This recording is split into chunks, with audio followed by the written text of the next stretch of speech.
Welcome to My Therapist is Out, an open space therapy collective podcast. We are your hub for queer and trans mental health care.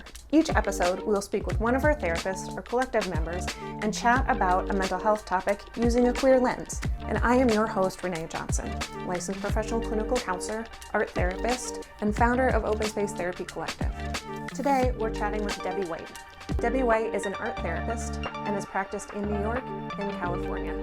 Debbie specializes in working with teens and parents who want to support them.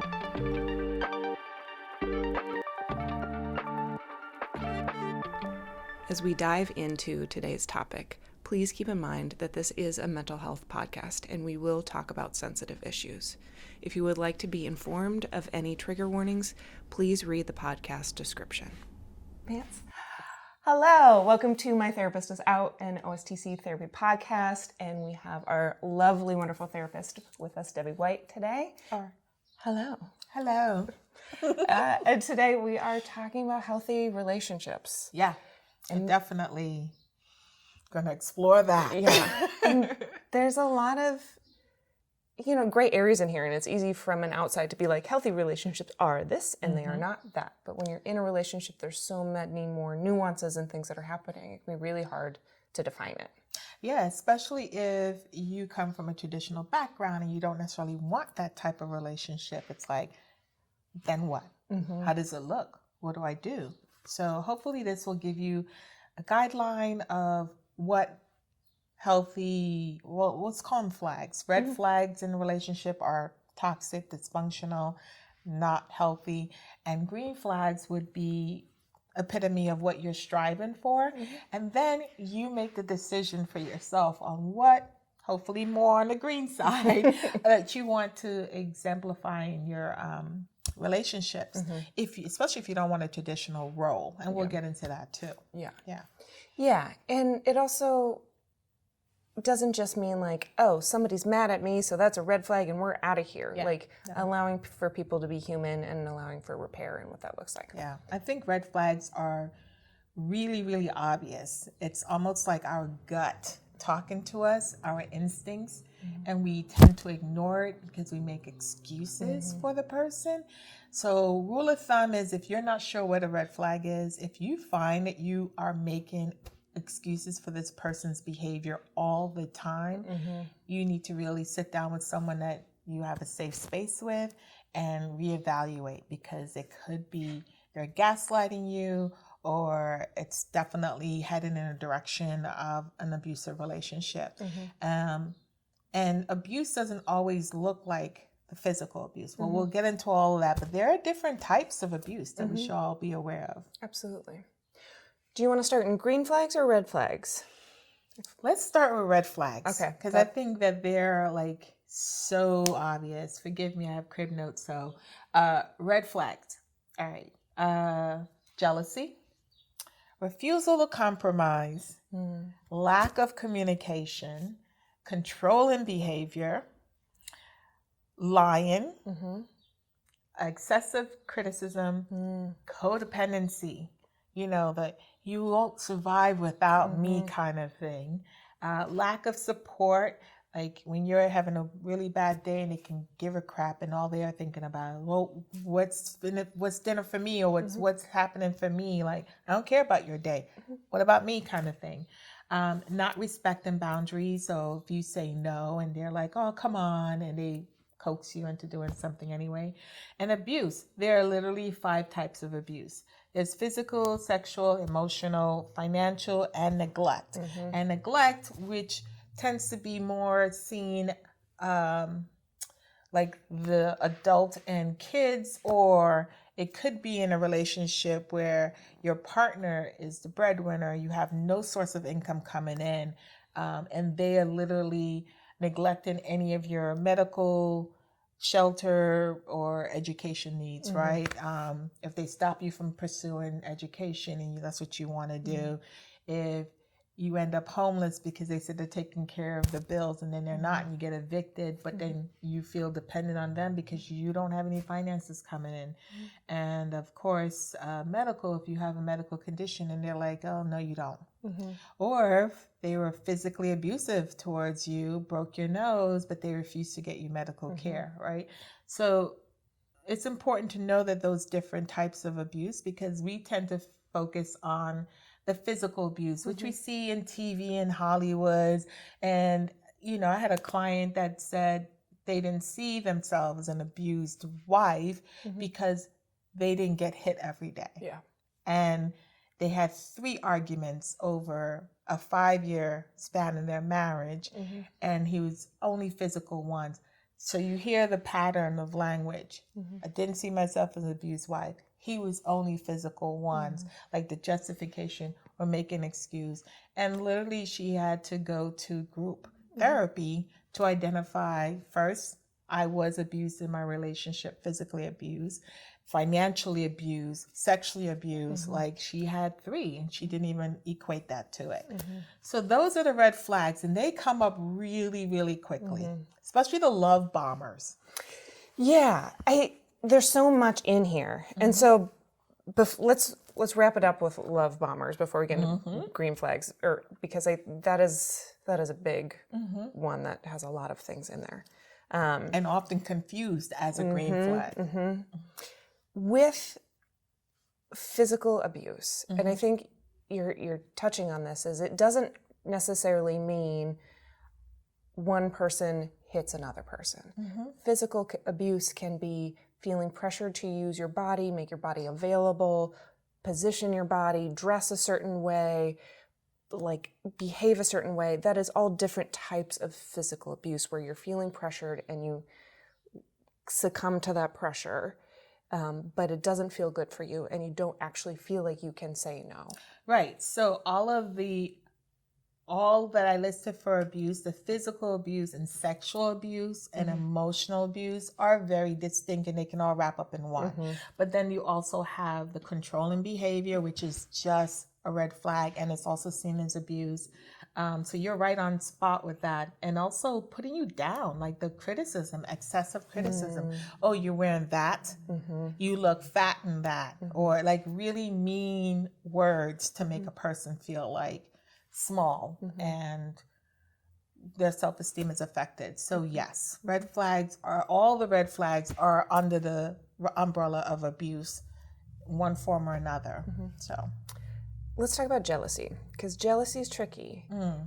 Because having jealous feelings is natural, right? We're all going to feel jealous at different points, whether it's like, ooh, somebody has an outfit on that I really would love to have. Oh, yeah. Or clearly my partner is crushing on this other person, or, you know, whatever it is. Those are all like fine and like pings, and having a conversation of like, hey, it really made me jealous when it seemed like you were flirting with that other person, and can we talk about this? But see, that's from a healthy standpoint. You have a partner that feels like they can come to you and say, hey, I'm feeling this way when you were talking to so-and-so.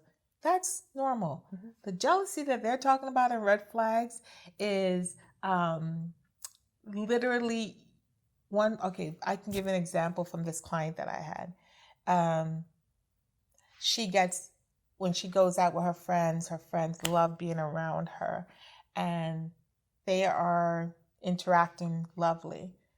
She gets home and her partner is like, you know, you just talk too much. You take up all the scene, because they were jealous of not getting any attention. And they were competing with them. So that's one form, right? Jealousy also can be in a sense of accusatory. I see you looking at that guy or that gal, you know, and that doesn't make me feel good. And why you want to make me feel jealous? So they blame you. So you could definitely distinct the difference between jealousy and hey, dude, I am so envious of that outfit you have on, or whatever, like in a playful manner, or just, hey, I'm feeling this kind of way and I just want to make sure that our relationship is secure. At least your partner's coming and you're having a positive communication, whereas opposed to jealousy and then red flag or toxic dysfunctional relationship is usually followed with controlling behavior, criticisms, just, all the other types of abuse without actually physically touching you. A lot of a mental, emotional abuse, and gaslighting. Yeah. Yeah, the way you're describing it, and correct me if I'm wrong here, there's a difference between like, hey, can we come together and talk about this and be a unit together versus I have an agenda and I want you to do what I want you to do, and that's it. Yeah. It's, see, with the green flags, effective communication is the key to, because if you think about it, you're in a relationship with someone and you're still getting to know each other. And we all come with baggages. And in the past, if your partner comes to you and go, hey, I've been feeling really jealous when you're around so-and-so, and I don't know, maybe it's the way that you look at the person when you talk to them, or maybe it's the way that you laugh at their jokes. I don't know, but I kind of feel like I don't get that in our relationship. Can we talk about it? That's so different as opposed to the other way. Yeah, that's completely different. Yeah. And it's an invitation versus a command. It gives the other person to say, oh, you know what? I've been working with that person for so long, I'm not even aware that that's how I act around them. We're like brother and sister on the job, and we've been goofing. Or, give them an opportunity to share where their behavior is coming from, where it's opposed to they were like, I wasn't aware that I wasn't giving you that. I really do enjoy your company. But you're giving a person the opportunity to talk from a place of empathizing and understanding and wanting to communicate and have an open dialogue in a relationship. Whereas the other one, literally, the person who's jealous and wants to control it, they're like shutting that person down. They're like, it's bullying.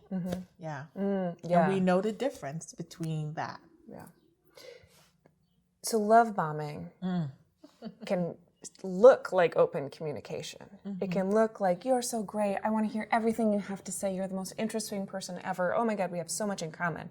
So wants to talk to you every day, 24/7, want to be in your company. It's almost like they want to just step in your skin with you, right? And if you've been not in a relationship for a long time, this could be like, oh my God, they really like me. They're really into me. I've never had this much attention from my past relationships. And if you let that be known, well, welcome to the world of you probably have a narcissist on your hand. And that's going to change. And they're doing everything in their love bombing to get to know your weaknesses so they know how to treat you accordingly. And it could quickly develop into abuse. So people who tend to attract abusers and narcissists are usually people that are givers or helpers, that reliable friend. They unfortunately attract that type of relationship. So yeah, it's a beautiful trait to give everybody the benefit of the doubt. And if you do that without questioning when you're doing it, you can miss these red flags, or you can give permission or excuses for things and then not even realize, oh shit, this has gone too far. It could definitely quickly turn around and even you end up with a stalker and don't know it. You invited someone into your home that presumably gave you all the feelings that they were a decent human being, and then, oh my gosh. And it's quickly to then blame yourself because you're like, I should have known better, or what was I thinking? And it becomes a self-blame, right? When the reality is you did everything based on giving the person the benefit of the doubt. You didn't do anything wrong. You made decisions based on that situation.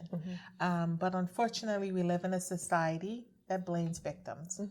And it's not always easy to get that help and support. So love bombers are very, very, very, very, love bombers are tricky to identify if they're going to be abusers or not.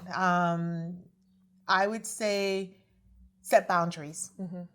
If you get someone you just started talking to on the phone and they're like, hey, babe, and give you little cute pet names, you're like, hey, you know, I'm not comfortable with that. We're just starting to get to know each other.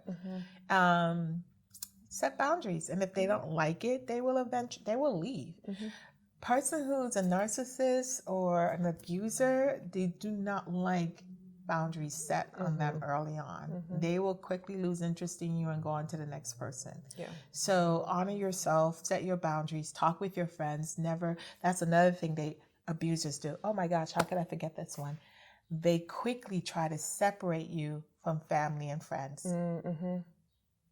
They really try to isolate you from family and friends. Which is where that unhealthy jealousy can really come in. Because it can be how, when you're talking to so-and-so, like, you know, it's shaming me and how dare you. And how come you want to spend time with your friends? Don't you love me?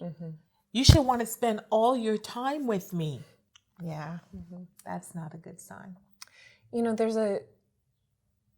as you're saying this, it's making me kind of realize there's the love bombers who maybe not the abuse, the typical person who abuses you, but is somebody who wants that dopamine, wants the excitement, and then will ghost you. Like, there's that whole category of love bombers. I think especially right now in the apps, is like it's ridiculous. I want all the dopamine. Okay, I'm over you. Yeah, users. They use you, your energy. They suck you of your energy, your good nature, to get their mental fix. But then they're also codependent love bombers, where you end up in a codependent relationship that can quickly turn dysfunctional. And I say dysfunctional and abusive or abusive because it doesn't always end up in abusive, but it does end up in a cycle of dysfunction that causes unnecessary stress and just deprive you of your mental well-being. Love bombers are really new, and I think a lot of that, my study is not 100%, but I've been noticing that the topic is coming up more and more whenever you talk about dating apps. I think that because everyone gets to be an alter ego on these dating apps, it's really hard to find a person that is true. And then there are some people who've been very successful on dating apps and they found true relationships, and that's great. It's not for everyone, but it's more important for you to be aware of your needs. And that's where a therapist comes in. You know, you find yourself a therapist that's going to help you process all the baggages that you've had before. So you're aware at least, oh, this feels familiar. Like, oh, yeah, this feels so familiar that I'm not comfortable with it. And I can no, I don't really feel a connection with you. And good luck on your search. And you can decide what a healthy relationship looks like for you before you get into a relationship. And that way, if you do get love bombed, you're not chasing the feeling and what the love bomber is doing. You're saying, wait. This was like a super hot night, and it's like cool that you're texting me the next day and you want to hang out instantly again. But I know that I've already set up for me, like, I only want to see people like once or twice a week when I'm first getting to know them. Set your boundaries. Absolutely.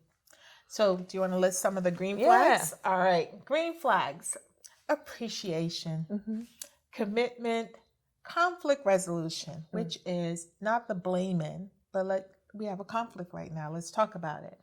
Empathy, independence, safety, balance, commonality. You have things in common that you like literally support one another on. Effective communication. Again, no blame game, not you, but I feel this way when this happens. Can we talk about it? Honesty, I should say honesty and trust. Those two should go hand in hand. Intimacy.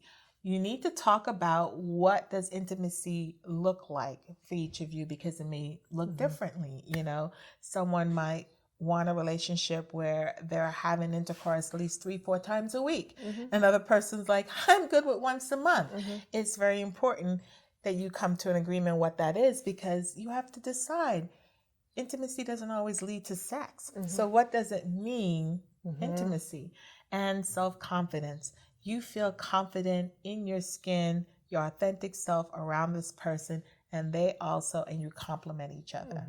That should be like, no one should be bringing your self-esteem down, or you allow them to bring your self-esteem down. Like, there shouldn't be any of that. So if you feel confident with each other and you're supportive, like, check off as many of these as possible. Again, use this list loosely to identify what your relationship looks like, you know. Yeah, and I love this list because it can mean so many different things. Like, the way that you and I communicate is different than the way that Kristen and I communicate, which is different than the way that my partner and I communicate, and all of those are healthy things, but it's an agreement in a way that we do it together. I'm glad you said that, because we spend so much time also talking about partner relationship, right? But relationship can be just platonic relationships. There's intimacy in that. There is all these can apply to that. Even relationship with your siblings. What's the green flags? Because you could have some siblings where you don't feel safe with at all, and that's another podcast. But yeah, this can apply to all relationships. And I think, just for the sake of time, we're going to jump into, what does this look like? And what does a healthy relationship look like for queer couples or versus straight couples, right? I don't feel like I have the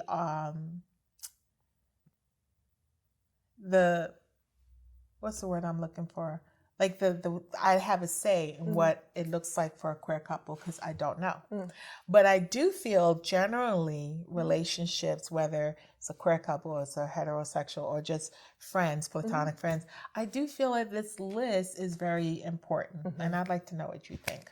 Yeah, I agree with you. And something that we were talking about before we started recording was, there's a whole spectrum of relationship styles, right? And so there's like the traditional, like, I want to be a stay-at-home mom and have 2.5 kids, and the husband goes and breadwins and whatever. And if that's what you want, no shade, go for it. But that has to be agreed on by both of those partners. There's so much that goes into that. Right.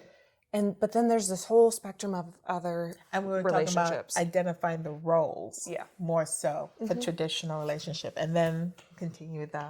Yeah, and so especially when you get into queer relationships and relationships where people are non-binary or trans, those roles really can go out the window, because you're redefining how you are in relationship with other people, how you are in relationship with yourself. Yep. And I think with intimacy is a big one, with sexual intimacy is a big one, is somebody's sexuality and somebody's relationship with their body when they're a non-binary or a trans or genderqueer or anything, asexual is going to be really different. When you're in a poly relationship, those dynamics are going to be really different with each of your partners. And so being in this like effective communication, having your partners build your self-confidence, being able to really have that communication and that conflict resolution is going to be really important. Because even though I may be born with certain parts, doesn't mean I want you to treat those parts in the bedroom the same way another one of your partners who has similar parts would want you to treat. So really being in that communication is so important. Yeah, and just because I was born with a certain part doesn't automatically put me in the category of the societal role that has been out for decades, right? Like, I really love when I hear couples, whether they're heterosexual or queer or poly, when they talk about their roles that they play in their relationship. Communication is key. Like, one guy said, I don't want to be automatically put in the role of breadwinner just because I'm the guy. Like, I'm okay staying at home raising the kids. And their partner was like, good, because I don't want to, I want to go out and work. And they were, according to society, it was reversed. They got so much crap from family and friends that it got to the point where they're like, none of your business how we roll. We just do. And I think that's important, that people need to also know that when you decide whatever role your relationship is, you don't need permission from anybody. No. Like, this is the one time you're yourself as you are Mm-hmm. on this earth. Mm-hmm. So how do you want to live Mm-hmm. it? That's up to you. That's nobody else's business. Yeah. So I think that's one of the beautiful things about queer relationships, and I think even the bleed out of the effect that's on the het community is people are seeing, oh, there are different ways to be in relationship with each other. Let's like Rubik's Cube this out and figure out how that works for us. yeah. And it's so much more fun because people get to be their own independent, wonderful souls and figure out how they blend together. Yeah, I just think that the one thing that human beings lack is communication skills. We don't know how to talk to each other. And I think that will be the missing link that can smooth things out, is once we just learn to speak without feeling like we got to be defensive or attack or one up. I think that will be golden. Yeah. Yeah. That coming together instead of Yeah, being in because opposition. whether it's a het world or queer or the alphabet community, human beings have issues communicating the fuck out of themselves. Like, what the? Oh, I cuss. That's okay. We can swear here. Because you know you're about to get that bounce with me. But yeah, I'm like, what the fuck? Yeah. Like, can we just talk? Can we just real talk about what we like, what we don't like, what we agree on? What is it? I said that, effective communication or like compromise, right? The opposite of the red flags, refusal to compromise, but the green flag, there's always an opportunity to compromise. Yeah. Always the opportunity to grow as individuals. And I think that should be the main focus. So Yeah. Yeah. yeah. And that's that emotional intimacy that you can have in all of your relationships. That can be so powerful. Yeah. So we could talk about this forever, but Yeah. I'd love to hear what others think. If you want to hear more, us like going into details, like let us know. Yeah. Absolutely. Yeah. DM us on all the social medias at Open Space Therapy. Email us at communications@openspacetherapycollective.com. Love you dearly. Thank you. Love you too. And we will see you next time. Cheers. All right. Ciao. Thanks for joining us. We'd love to hear your thoughts on today's topic. Leave a comment below or email us at communications@openspacetherapycollective. You can follow us on all of the social medias, and if you're in California looking for a therapist, visit our website at openspacetherapycollective.com and book a free intro call with one of our therapists to see if we are the right fit for you. My Therapist is Out is an Open Space Therapy Collective podcast. Our therapists are Kristen Crow, Debbie Whyte, and Renee Johnson. Clinical consultant, Jenny Nigro. Communications coordinator, Riley Andreessen. Marketing consultant, M. Isa Messaging. Administrative assistant, Murtza Ruelas. And our podcast editing is done by Smash and Grab Studio.